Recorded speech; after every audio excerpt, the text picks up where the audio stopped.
is a full-fledged communist. I don't know whether the New York voters understand what it means. That seize means of production. That means abolish private property. That means the state will take over businesses, capital, land, and the resources. And that's the place I came from. I shopped in the government-owned grocery store. And what it is like? Long line, ration, and empty shelf. And I lived in a government-granted housing. My family of 5 had 1.5 room, and we were lucky because we share bathroom with 4 other families. Others, they have an outhouse. And I grew up in and I endured the educational system that required that every day we raise our class consciousness. And what that means is to follow the party line. And I escaped that world. I came here for freedom.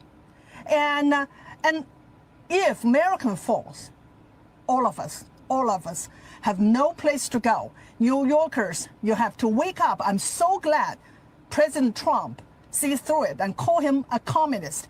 He is a communist.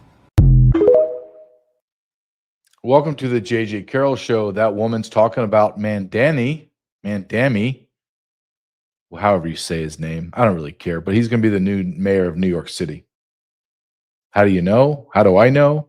Well, the lines are outside like hours long in New York. All of the nut jobs in New York City are coming out to vote for a communist, a Muslim communist. Let's go back in time. Let's go back to September 12th, 2001. And I'm standing there, like I'm standing close to the rubble. I can hear George Bush yawning on and yammering on through the microphone, blah, blah, blah, blah, blah. And I pick up a microphone and I say, in 24 years, you, all of you diversified New Yorkers are going to vote for a Muslim mayor. Not an American-born Muslim mayor, no. He's going to be a foreign national from, I think it's Uganda. And he's going to naturalize, and then he's going to become your mayor. He's never held a job before in his whole entire life. And I'll throw a caveat into this. As the New Yorkers, of course, are yelling at me and calling me all kinds of vile names, I'm going to say he's going to do like a commercial promo about how strong he is, and he's going to try to bench press 115 pounds, and he's going to struggle, and they got to help him get the bar up. And it's true. Matt Walsh talked about this last week where he made a post. He says, what was our reaction to 9/11 about Muslims? Our reaction to Muslims was, and I remember this from the moment it started and George Bush was yammering on, Muslim is a religion of peace. And I'm like, hey, bro, the fires are still burning. Like they're still burning, you moron. No, this is a religion of peace. I'm a Texan. I know. Oh, okay. So what was our reaction? And I knew it right from the start. We're going to bring in as many as we can to prove to the world how empathetic we are, how welcoming. We're not racist. Don't call us racist. We're not racist. We didn't deserve to have this happen to us. We didn't want to be in wars with the Middle East. So let me prove it to you. I'm going to bring in people. So from that time, 2001 to present day, we have quadrupled the population of Muslims. Yay, America. Good job, America. You've proven to the world that you're stupid. And that communist is going to be the mayor of New York City.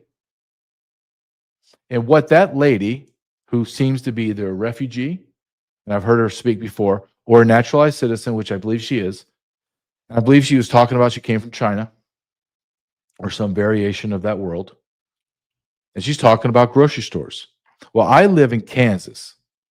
So just a stone's throw away is Kansas City, Missouri. So you have Kansas City, Kansas, Kansas City, Missouri, dividing line, right? Kansas City, Missouri is an armpit. It just is. It's an old, decrepit city. Just decrepit. To me, has no charm. None. We're trying to have a discussion that we should put the Royals there and create a vibrant downtown. No, let's just keep it the way it is. Violent. So violent, I told my wife and my son, you're forbidden to go there anymore without me.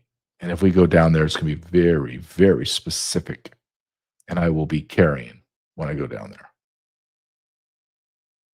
That's not overreacting. Go look at the murder rates and the assault rates in Kansas City, Missouri, and you'll say, yeah, that's a pretty good decision there, JJ. But why am I bringing up Kansas City, Missouri? Well, I'm talking about New York City. I'm talking about China. Well, in New York City, Mandemi, the Muslim, he wants community grocery stores. I mean, it sounds great, right? I can see it. Like I've already seen all the videos of the granola. These people are even worse than just regular New Yorkers. I mean, you can have New York City. I never care to go there ever again the rest of my life. Ever. I find no charm, nothing. I don't even want to be paid to go give a speech there. I just rather not even go. Okay. So they want community grocery stores, and I'm watching these videos of these granola type hippie New Yorker hippie types. Well, it's going to be great, man. Like it's going to be like a farmer's market, and everyone's going to be able to have food. And what in the hell are you talking about, dude? Who's going to bring the food? Everyone's going to do a little farming there. Like you have big groups of. You can turn Central Park into a farm. And you have rotating crops. I mean, no, you have to import all the food. You have to import everything into New York City. So who is it going to be? Like they're going to import it for free? Well, no, the government, man, the government needs to help us. Okay, I want to show you, just like that lady said. It was rations, it was shortage, and then it was despair. Kansas City, Missouri tried the same damn thing. How do you think it worked? Before you answer, the city government poured $29 million. Let me repeat that. The government poured in $29 million into a building, gave the grocery store the access to the building for free, so no electricity, no overhead, no nothing. How do you think that grocery store did? Well, I'd rather show you a video of the grocery store and tell me if this is not Russia. For months, the store hasn't fully been stocked. Still, person after person comes to buy groceries. I thank the previous operator for the years they put into that, as well as their predecessor. And now we'll try to do all we can to make sure that this works. Mayor Quinton Lucas is disappointed. He met with the store operator 2 weeks ago for hours trying to come up with a solution. Yeah, I know there are different challenges to how a grocery store can operate. Part of that challenge is that the city certainly has been happy to be a partner, but there's always a limit to what we will invest as well. It comes down to money. The city owns the building and has invested nearly $29 million in the store. Still, the Sunfresh was losing money. All of a sudden, you roll down here this morning and they're gone, and they're saying they're not coming back. All neighbors know is there's no food here now, and they wish that wasn't the case. I'd like to know what could be done, maybe to bring it back. In Kansas City, Brian Johnson, KMBC 9 News. For months. Well, you know what you do, sir, to bring it back? Well, you call like Albertsons or a Safeway and say, hey, we got this great building. We'll actually do some tax relief for you, but can you please bring a grocery store in? Yeah, but before you come in, just make sure that all of your prices are going to be like 90% slash. I mean, you're going to run in the red every year. Okay. No, I don't think so. Did you see Did you see the biggest sign? You didn't even know it was a grocery store, did you? Somebody would have to tell you, hey, the grocery store's there. Well, what's the name of it? Some are fresh, but can you tell it's a grocery store? Well, the way that you can, the best identifier that it's a grocery store is a gigantic sign with a gigantic gun on it with a line through it. I don't mean to laugh because these people are so grotesquely stupid. That Mayor Lucas has no idea. I mean, he's smooth, right? Look at him. He's saying all the right things, but he says nothing. We pumped $29 million into it, and damn it, if it didn't just not work. Do you know how much $29 million is? Do you know what kind of parks you could have built?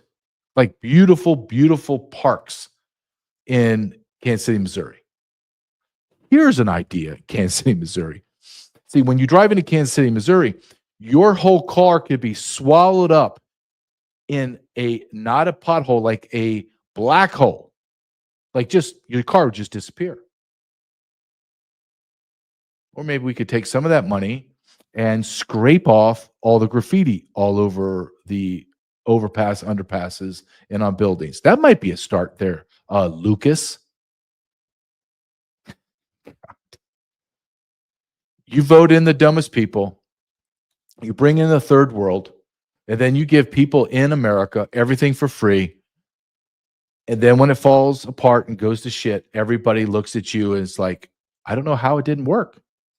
I don't know how, when I look back on, Mao's China and Stalin, Leningrad, I think about, all the communist Marx and all that. They just didn't know exactly how to do it. They were on the right path. But we have Quentin Lucas. See, Quentin Lucas has studied all those people, and he's smarter, and he's going to do a few tweaks. He's going to infuse $29 billion. Try $29 billion in a grocery store. And then you saw the shelves. There's nothing on the shelves. That's what's waiting for you, New York City. And I, for one, look, I know the ramifications it's going to have on me. The ramifications is there's going to be an ultimate gigantic bailout, monetary bailout of New York City. I mean, because it's going to be Gotham City. It's just going to be complete bedlam. The New York Police Department is literally going to run away. Like they're going to run away, retirement, go to other agencies, other departments within the state to keep their pensions and all that. And then the ones that are there, they're going to be like, screw this. I'm clocking in, and me and my partner, we're going to go hide. We're going to hide. And your grocery store is going to be destroyed. The only people that are going to be able to get food are the wealthy, the absolute wealthy. And he's going to destroy your city. And you know what I say? Right on, baby. Right on. Let's do it. George Will, I think it was George Will said this the other day, and I don't like him at all. I'd take that little midget and throw him as far as I can on a midget toss if I could. But even he said, well, and I don't agree with this completely, but he said, about every 20 years we need to have that socialist communist experiment just to remind everybody what a failure it is. And we are going to see it. New York City is going to become a bigger S-hole than it already is. You keep voting the most grotesquely stupid people. I mean, Mayor Adams, come on. I mean, I'm sure maybe he's a nice guy. Seems like it is. But come on. Come on. He doesn't have the aptitude to run the nation's largest city. He just doesn't. Let's just be honest. You have massive, massive illegal aliens, massive criminal aliens in your city. You are about to go down, New York City. And your backup plan, what your Hail Mary is, what you're praying the person you're praying that wins is Cuomo? Cuomo, who killed your grandmas and grandpas in the old folks' home? That's the guy? The guy that has sexually harassed so many women that he got thrown out of the governorship? That guy?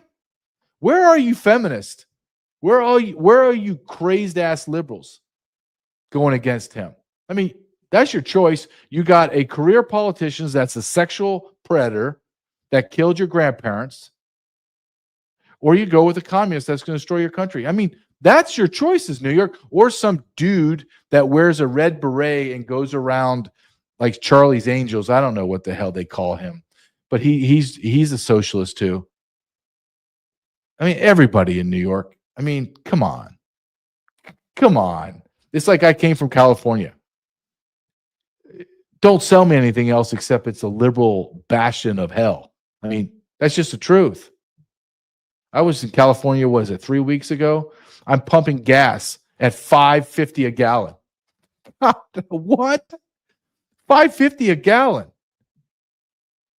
Yeah, I'll take 2 cheeseburgers and 2 fries and 2 Cokes. That's $37. Excuse me? Take my wife to just this little dump of a seafood place in a small beach town in California.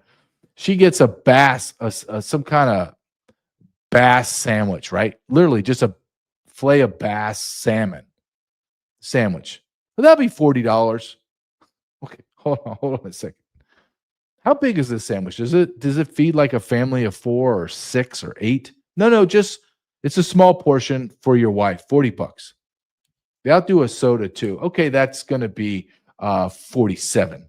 Okay, what? That's what you get because the people in California all have to be paid $20 an hour. Same thing in New York.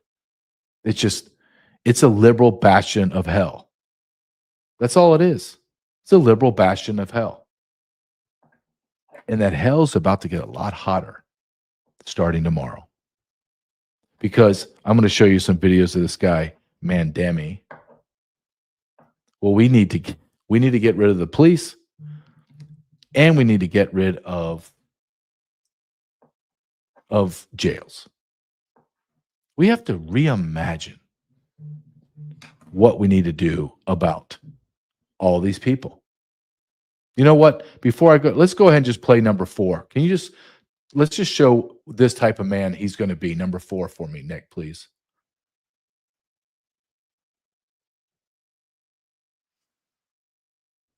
I don't know. Can you get it up? Number 4. And Mandemi's talking about policing. He's talking about reimagining the insanity of policing. Of course, it's bad. Let's watch this. The way that prisons are set up in our society, I would argue that they do not work. They do not make us safer. The instinct is to just take that person, the source of that harm, the source of that issue, and then just throw them away. Put them in a cage and throw away the key. And that doesn't address the reason why that harm was created in the first place. A lot of times, people who create trauma for others are those who themselves went through trauma earlier in their own lives. Right. And I bring all of this up to say that, again, like when we talk about policing, I don't think the system actually makes us safer. I think what it does is it just removes problems out of view. The way that prisons are set up in our society, Okay. I would argue that they do not. All right. Okay. What it does is remove the problem out of our sight. Yeah, actually, it removes the problem out of sight. You know what has been absolutely proven to be the most effective way to control cities and societies? Having massive amounts of police. Not police walking around ticketing everybody, but they're there. Oh, I'm thinking of robbing this lady and taking her purse. I'm thinking about raping this woman. I'm thinking about kidnapping this little kid. I'm thinking about shooting this guy in the head. Oh, crap. There's police everywhere. Maybe tomorrow. Literally, that's how they think. Don't think that we're talking about intellectual giants that are opining in their mind and contemplating their next move. No, it's just an absolute gut reaction. I need to rape this woman. There's no one around. Great, I'll rape that one. I have an urge to kidnap a child and do vile things to it. Look around. Oh, there's no cops. There's a young kid. I'm taking him. It works that way. I know that people think about criminals and gangs, and they think of these really bad people and strong and powerful. No, they're not. They're weak. They're worthless. They're cowards. If I got $5 for every gang member that I arrested in the middle of the night that began to cry when I arrested them, I would have $10,000, $20,000, $30,000. Just straight crybaby gang member cash.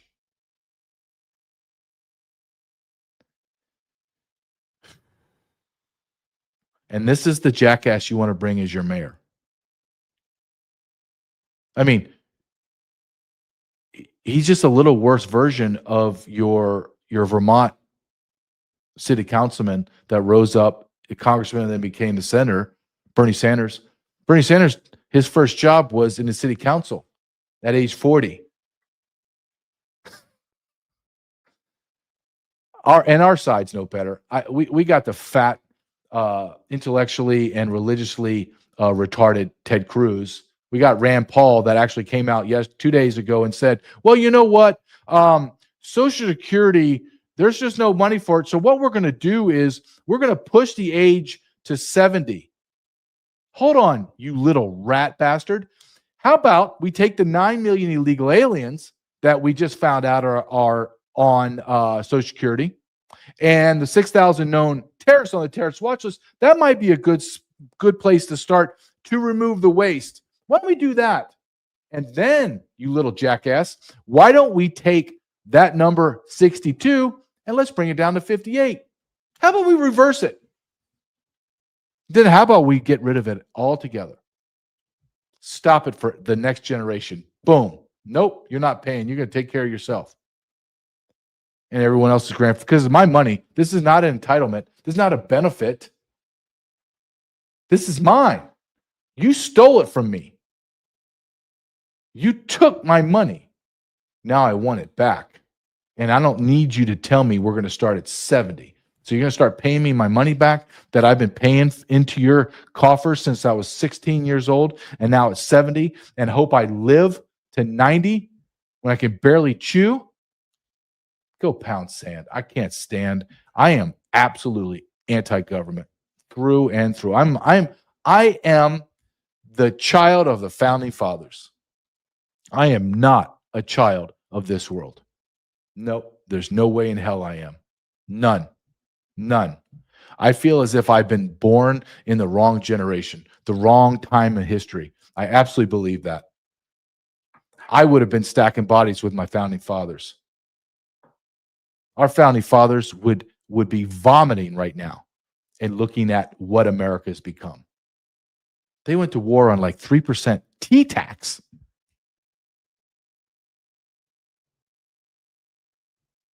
What will you think they would say about community grocery stores? Hell, we tried that in the Mayflower, and everybody almost starved to death. But don't worry, JJ. Man, damn me, he is a smart guy. He has a new grocery store system. He brought in Lucas and asked Lucas, the mayor from Kansas City, all the things that he did wrong. And then we have a new system. It's called New Socialism. It's going to work this time. It hasn't worked the other 1,000 times, but I know it's going to work. Oh, yeah, let's try it again. Buckle up, New York. Buckle up. Can't wait. Can't wait to see you crying. And you know what? What's going to be great about New York is New York crumbles. Guess what? It's going to accelerate, and it's going to make the drumbeat louder of succession. We need a different path. We don't need to be tied to these cities and states. will be the United States of America A, and you be the United States of America B, whatever name you want to give it. But we don't. There's a border, and all you liberals have to get visas and stamps on your passport to come into our country. That's the way it is. And if you push us far enough, we'll just take over your country.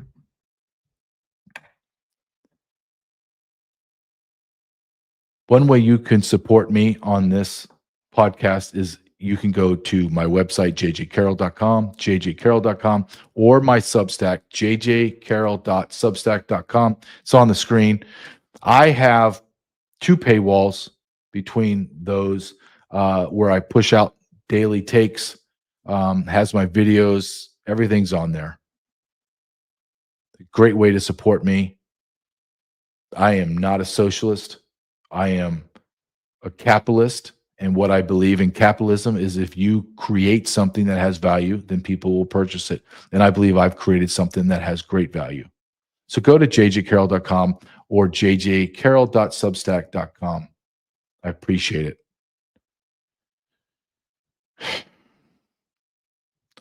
Let's go to number 5, if you could, for me, Nick. And this is going to be Mandemi, Zoran Mandemi, talking to this Nimrod about sanctuary status. This is New York. This is what's coming, with a smile on his face. Go ahead and play this, Nick. Questions. Let's talk about immigration, deportation.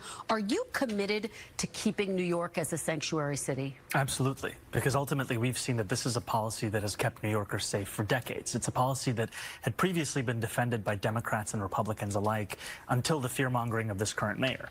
And it's a policy that we've seen ensures that New Yorkers can get out of the shadows and into the full life of the city that they belong to. And it's one that I will be proud to stand up for. Well, you know, the border czar, Tom Homan, has said that he is planning to deploy ICE agents to New York, worksite enforcement to essentially increase and enhance the number of ICE agents here. If that happens on your watch, how do you plan to handle it?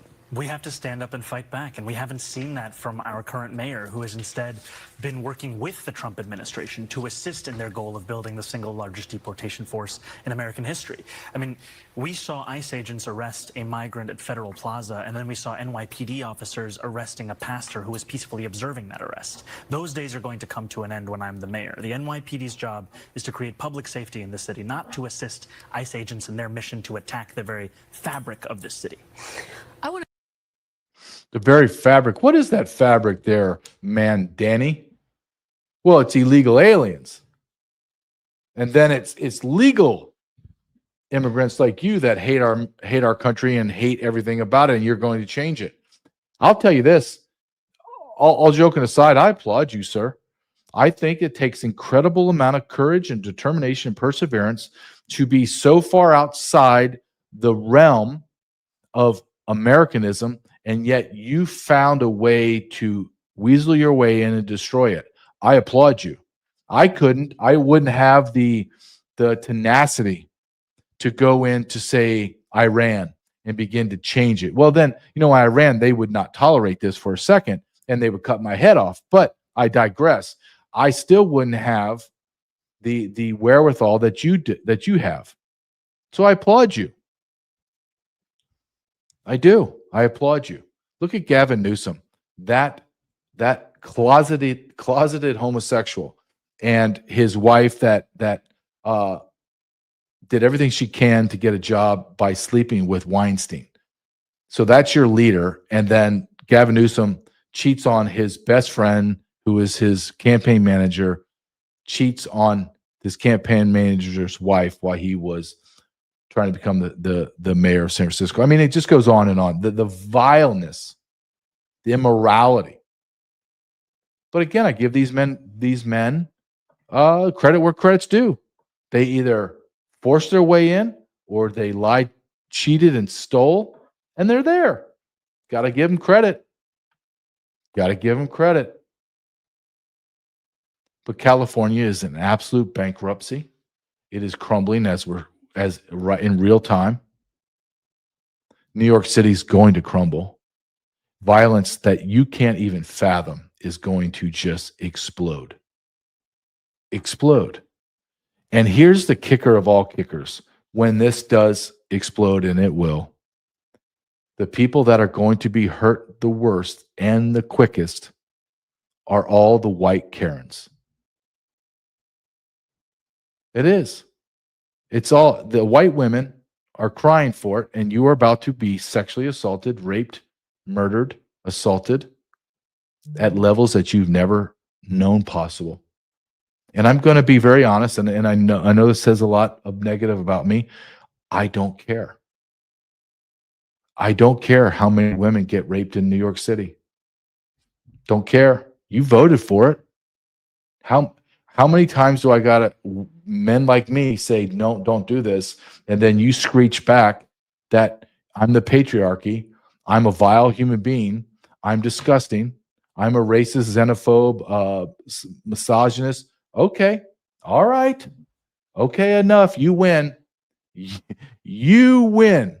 Congratulations.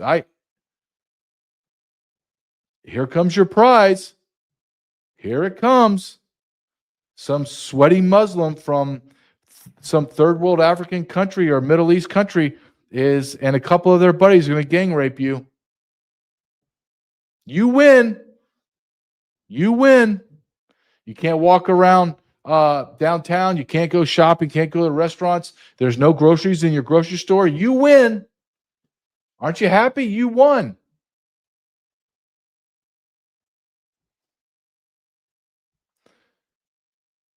There's a man, and I'm going to show you next, Stephen Miller, who is way more articulate than me. Or I should say he has a different way of articulating his views, and he is spot on. And I'd like to make a note because I'm going to talk about this in my next segment, but I have to make this announcement about who Stephen Miller is. Because I made a couple posts of just asking about certain things that are happening with Jews and Israel. And, well, you're an anti-Semite. Well, before Nick, you play number 6, Stephen Miller, talking about the Democrat Party being violent. I would like to say about Stephen Miller, number one, I have been following him since he was in high school or coming out of high school. In all of his writings, I have been a champion of his work. I find him to be incredibly intelligent, incredibly articulate, and I know that he is the orchestrator of all Trump's border enforcement. The Democrat Party has become dangerously, violently radicalized. And you're right, Sean. I get death threats every day. My wife gets death threats every day. We've obviously had to deal with pretty extensive doxing campaigns. But the truth is, Sean, that people across the country, across the government, across law enforcement, who are fighting for safety, security, prosperity, are dealing with radical left communist threats and attacks all day long. And President Trump, of course, came within centimeters of being assassinated. 1 millimeter.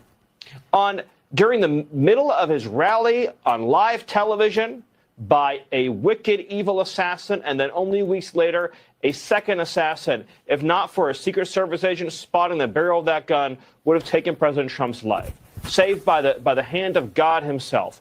We are dealing with a party that is so extreme that considers its opponents to be its mortal enemies, that dehumanizes its opposition, that justifies violent attacks against federal law enforcement, assaults against ICE and Border Patrol, that sides over and over again with criminal aliens, MS-13 gangbangers. Look at how they venerated and worshipped and praised the MS-13 child smuggler that they dubbed the Maryland Dad, somebody who beat his wife and smuggled children and was a member of a terrorist organization, and they held him up as their hero. This is a dangerous party. This is a dangerous movement. And what you're seeing in New York City with Mamdani, that is the future. A party that believes in no bail, a party that believes in no jail, a party that believes in no borders. But here's one group they do want to put in jail. They're political enemies. Like good commies, they will not arrest the criminals. They won't arrest the gang members, but they will arrest their political opposition. That's how society dies, Sean. That's what we're up against now. Stephen Miller. And I need to make this declaration about who Stephen Miller is. He's a Jew. He's a Jew. Oh, but JJ, I thought you hated Jews.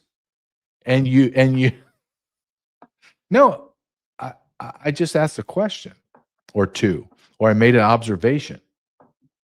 And I don't believe in giving Israel any money. Oh, you hate Jews. Well, no, actually, I've been his biggest supporter and protector of things that he's written about for a long, long, long time. I don't care what your religious beliefs are. I don't care really about anything except, are you America first? Are you a patriot? And are you a good person? Period. That's real. I'm a very simple guy. Very simple guy. In a good way. Simple is good. Complicated's bad. Because you kind of get lost in the complexity of things, and then you begin to lose yourself, and then you begin to rationalize bad behavior and bad thoughts. So that Jew, Stephen Miller, is incredible. He is driving the immigration apparatus in the Trump administration. Do not fool yourself in any way. That's the leader. I would love to work for him, actually, to be honest with you. A Jew. Can you believe that? One of my sponsors is PocLink. What is PocLink? PocLink is a two-way radio. It fits in your pocket. This is what it looks like. It's two-way radio. When I heard when Chris Evans said, "Hey, do you want one of your sponsors to be PocLink?" I was like, "Well, tell me about it first." He goes, "Well, let me tell you. It's a two-way radio. It fits in the palm of your hand in your pocket." I was like, not like one of those bulky radios that I carried my whole career. No. This is in your hand, in your pocket. And Chris went on to say, "Hey, man, it's encrypted. Nobody can tap into your conversations. There's GPS tracking." I said, "Okay, well, so I if my son has it and I need to find out where he's at, he's not answering his phone, and I'm worried, I can just ping it." Yep. So if you and I are talking about something that I want to communicate, and we're nervous about signal, or we're nervous about people tapping our phones, it's encrypted, like my radio in the federal government. Yep. All right. Yes, please. I would like PocLink to be my advertiser, please. On your screen is my ULR that takes you right to PocLink. 2 radios for $359. They normally go $999. There's also, just like any other kind of communication device, there's going to be a monthly or yearly charge. That is waived right now. 2 of these radios for $359 for 2. My wife has one. I have one. My son will have one soon. I don't leave home without it. I go with this. I have a sat phone in my glove box, and I have my cell phone. I'm going to have communication one way or the other. And I'm going to have private conversations when I need it. Go to PocLink, go to the ULR on the screen, and just go check it out. Don't want to buy it yet? Just want to look at the product? Do it. Because we need to be prepared, because we're in a war. We're in a war for the soul of America. And what is one of the fronts? maybe I want to put it this way, or maybe the question needs to be asked. What is the genesis of and we're in a war, a civil war in America. I believe it. I believe it's already started and in multiple fronts, and it's going to be a culmination of it sooner than later. And what is the genesis of this war?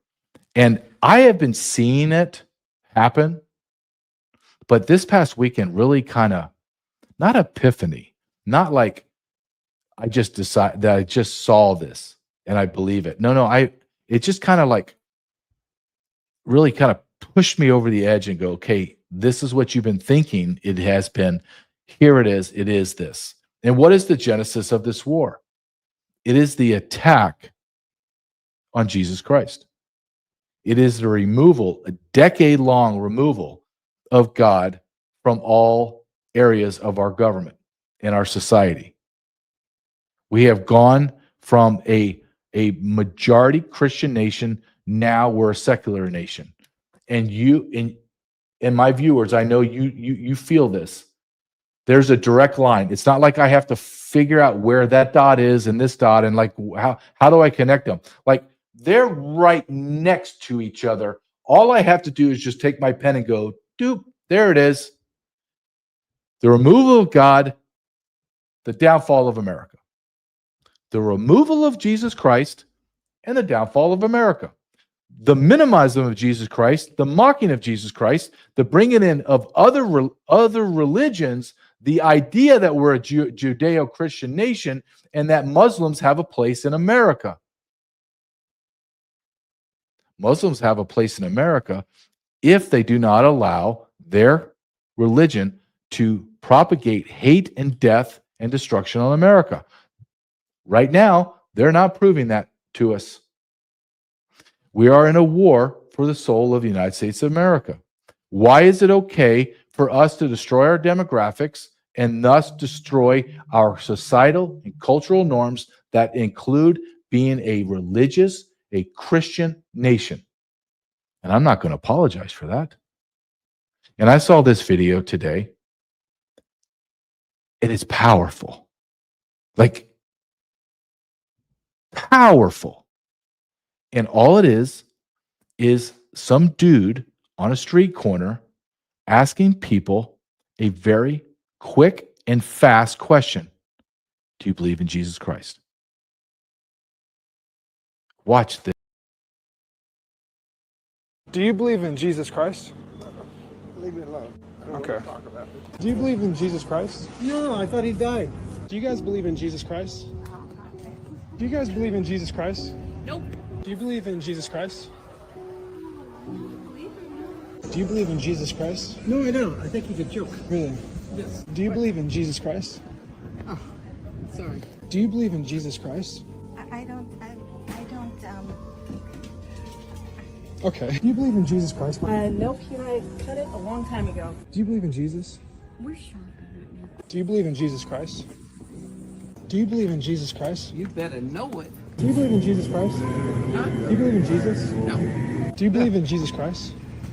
We're all set. Do you guys believe in Jesus Christ? No. No. Do you guys believe in Jesus Christ? Do you believe in Jesus Christ? Do you believe in Jesus Christ? No, thank you. Do you believe in Jesus Christ? I don't. You have a nice day. Do you guys believe in Jesus Christ? Do you two believe in Jesus Christ? No, I don't.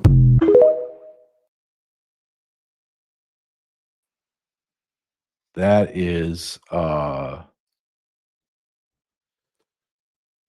hard to watch. I'll be honest, there's rarely things that I watch that make me just kind of pause. Like I get inundated with material from people and friends and things I'm watching. And I'm watching clips constantly. And it's rarely one that makes me kind of really stop multitasking and just zero in on it.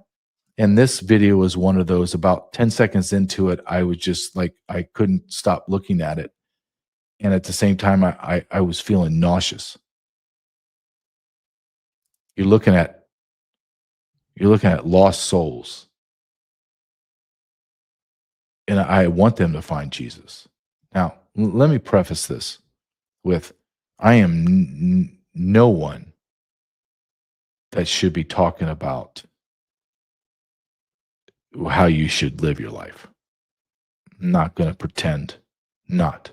When it comes to Christianity and Christian faith, I'm not going to tell you that. But I'm not an idiot either, okay? I'm just looking at lost souls. I have my moments with God where I'm angry and I lash out. Throughout my life, there's been severe valleys. But one thing that maybe I do take pride in this, is even in the darkest times of my life, I never question that he exists or that Jesus is his son.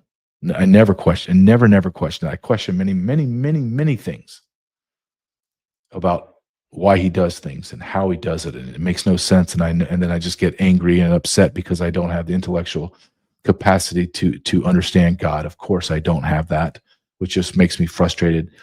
But the idea that he doesn't exist never crosses my mind. So when I see these lost souls, I think, damn, you believe in nothing? I don't understand. But we are in a war. And so I'm going to play this next clip. But before I do, let me give you just a little glimpse into my life the last 48 hours. So this past weekend, it was just a bloodbath against Chuck. It was coordinated. Bloodbath against Tucker Carlson, Christians, anyone that talked about Jews, anyone talked about Israel, anybody that talked about anything. So I wrote an article in my Substack asking the very simple question, why can't we talk about this? And then I made the declarative statement in my Substack is, all of you Israel first, all of you people that believe that everything needs to go through Israel, your days are numbered, because the new generation, Gen Z and Gen Alpha, want nothing to do with you. Nothing to do with you. And you're going to pay a heavy price, because Israel needs America. America does not need Israel. No matter what the evangelicals or the Jews tell you, we don't need them. And that alone, with that and one or two tweets that I put out. And the tweets that I put out, one of them was, why am I told that I owe everything to Jews in Israel? And what my only thing that I wish I would have clarified in that is, I would have said, why does Jewish leaders in media, in politics, in personality, and entertainment say that I owe everything? Because I'm just basically quoting them because they say it out loud. It's not the stuff that I tweeted and the stuff that I wrote about. These are things, and the things I'm talking about on the show today, these are things that they've said out loud. I love that. Like when I critique Black America and I use Black influencers and Black personalities and Black politicians and Black chief of police and all that, I just kind of push their talking points or their actual statements out. And they're like, well, you're a racist. Well, no, I didn't say that. This Black man said it. Oh, so he's a racist? He's an Uncle Tom? He's an Oreo? You're going to say that out loud? Same thing here. I'm just utilizing or using their own words. And I have a right as a Christian to say, I don't want any part of this. I don't want any part of the lie. I don't want to be a part of the everything hinges on our partnership with Israel. That's a lie. It's demonstratively false. We have spent over $10 trillion in the Middle East. We have been in endless wars with over 10,000 of our soldiers dead, with hundreds of thousands of them with severe medical, like physical pain and issues, probably over 1 million, including their family members that have severe mental trauma. Not the count of the millions of people in the Middle East that have died. So this experiment or this mandated belief even take the Jews out of it, take Israel out of it, call it whatever you want. Call them birds, and Israel is, we call it utopia. It's not working. If this is what considers success, I want no success. And that's all I'm saying, is why do I have to subscribe to the belief of a constant and consistent failure with utopia and the birds? Why do I have to do that? Why, as someone that's a Christian, has to believe that Israel is tied to my Christianity? Excuse me? And I'm going to show you, not my words, but I want you to listen to a very smug and arrogant individual named Ben Shapiro. And I want you to listen to how he talks about Jesus Christ. And tell me how I'm supposed to be friends with Ben Shapiro. Go ahead, Nick. You know, from a Jewish point of view, where we don't believe in the divinity of Christ, I think that there you can make an argument that the Gospels, which were written, he was just a prophet, and significant. No, we don't even believe he was a prophet. What do you think he was? What do you guys think? What do I think he was historically? I think he was a Jew who tried to lead a revolt against the Romans and got killed for his trouble, just like a lot of other Jews at that time who were crucified for trying to lead revolts against the Roman and got killed for their trouble. So he became legend in story, and it became a bigger and bigger deal as time went on. Yeah, he had a group of followers, and then that gradually grew, and then do you think he was resurrected? No, that's not a Jewish belief. Okay, I just want to check. Yeah, no, we're not into we're not into miracle stories. No, that's no? Not, no. You don't have any miracles? No, not by Jesus. Right? No? They're ones in the Old Testament. Ones? Yeah, you've got Moses splitting the sea and all that. What do you think happened there?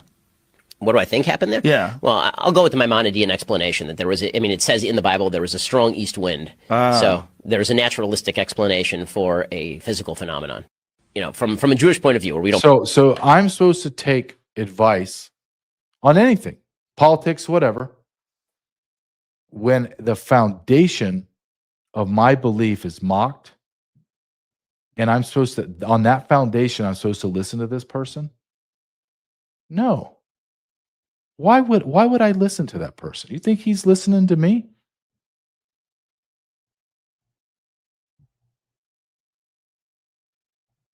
The Red Sea, because there's a strong wind? The parting of the sea, because there was a strong wind. There was a strong wind. Yeah, we don't believe in the miracle, like OMG, the miracles, especially not from Jesus. Oh, okay. Okay. Let's show you another Ben Shapiro clip. And this is what he's deciding what conservatism is and who's not allowed to be a part of it. Go ahead and play this, please. My answer is no. No to the Groypers. No to their publicists like Tucker Carlson. No to those who champion them. No to demoralization. No to bigotry and anti-meritocratic horse shit.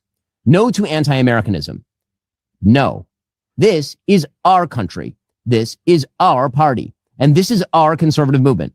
And I will not stand by while it is handed over to those who betray the most fundamental principles I have spent my entire life defending and advocating. That is a path to defeat and a path to moral oblivion. I reject it because if we lose the right, we will lose to the left. And either way, we'll lose the country.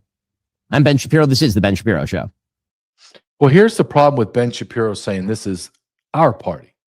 Well, actually, no, it's not Ben Shapiro. See, because you were anti-Trump. Mark Levin, anti-Trump. Ted Cruz, anti-Trump. You're not the MAGA. You don't get, when you're on the outside of MAGA, you don't get to weasel your way into MAGA and then claim who gets to stay. It doesn't work that way, young man. I don't care how squeaky your voice is or how fast you can get words out of your mouth. You don't have that. And just so we're all clear, so there's no wondering where I stand, I will go with Tucker Carlson. I will side with the Christian. That makes you upset? Let me tell you how strange it was this week, or the last 48 hours. So I had someone that I used to work for on their platform. Haven't spoke to this individual over a year now. And I get a call yesterday, and I get basically, I believe it's in good faith.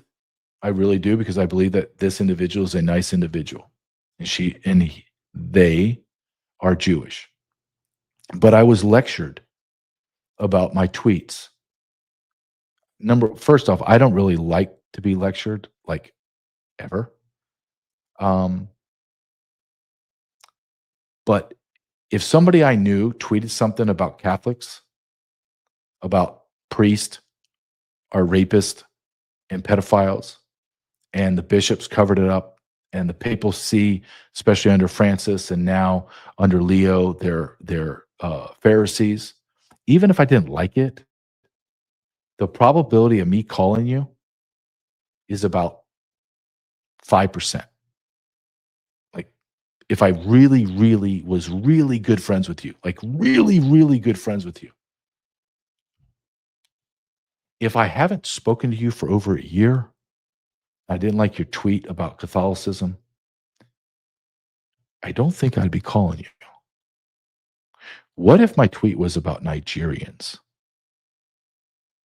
Why are there's only 2% of Nigerians in America, but they have massive, exponentially, percentage-wise, in all of the major segments of society are Nigerians? I don't think anybody would call me. I don't. I have questions. I made some observations. And somehow I don't know what I'm talking about? Or I'm way off base? What? Here's the thing. When you tell me you can't talk about that, or you can't listen to that person talking about whatever that subject is, I am instinctively built to go to the side of the person talking about whatever it is and be on his side because you're trying to cancel him. And then instinctively, when I get pushback and people call me names and say I can't do something, I do the opposite. I dig in deeper. I begin to do more research, which I'm doing now. And as I do that research and as I find things out, I'm going to talk about it more. And if you were correct and I was wrong, then I will say, I made a mistake. I said this about whoever or whatever. I was mistaken. Please forgive me. I take that back. However, if I'm, through my research and my discussions with people that I trust and respect that are high ranking and intellectually high ranking, then I'm going to talk about it 1,000 times more. Because it's the truth. If there's anything that you can take from me, I want you to understand that all I want is the truth. That's it. I don't want to be lied to. I don't want half-truths. I don't want to be talked to like I'm an idiot. I don't want to be lectured. I want the truth. And that is elusive in our world today. Truth is subjective. No, it's not. Truth is defined as fact. It's not your feelings. It's not what you believe. This is what it is. So I'm going for this is what it is. And when I find out, good or bad, I'm going to talk about it. And you can call me. You can send me emails, which have been going on. You can do whatever you want. I'm not changing who I am. Not for you, not for anybody. For anybody.